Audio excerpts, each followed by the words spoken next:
ప్రధాన చర్చ బీసీ రిజర్వేషన్ల అంశం మీద బయటకు వచ్చి పొన్నం ప్రభాకర్ ఆ సమావేశ వివరాలు వెల్లడించారు. అందులో ప్రధానమైంది ఈ బీసీ రిజర్వేషన్ అంశం 42% రిజర్వేషన్ల అంశాన్ని ఢిల్లీలోనే తేల్చుకుంటామని క్యాబినెట్ డిసైడ్ అయిందట.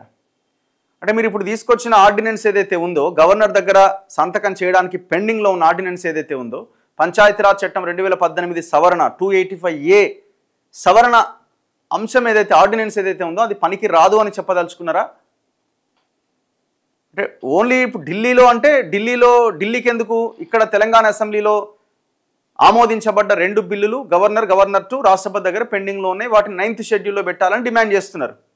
మరి ఇప్పుడు ఒకవేళ అది జరగకపోతే ఆర్డినెన్స్ ద్వారా మేము జీవో ఇచ్చి చేస్తామని అన్నారు కదా, దీనికి వాల్యూ ఉందా లేదా? అంటే చివరికి ఏమైనా న్యాయ నిపుణులతో చర్చించి ఒకవేళ ఆర్డినెన్స్కి మీద గవర్నర్ సంతకం పెట్టినా, జీవో తీసుకొచ్చినా ఎవరైనా కోర్టుకు పోతే చెల్లదు అని మీరు ఏమైనా డిసైడ్ అయ్యారా? అందుకే 9th షెడ్యూల్లో పెట్టడం మినహా 9th షెడ్యూల్లో పెట్టడం తప్పితే ఇంకా వేరే మార్గం లేదని ఎవరైతే బీసీ మేధావులు కానీ, ఎక్స్పర్ట్స్ కానీ, న్యాయ నిపుణులు కానీ ముందు నుంచి చెప్తున్నారో దాని లైన్కి మీరు వచ్చిర్రా, ఆ లైన్కి మీరు కూడా వచ్చిర్రా అన్నది చెప్పాలా?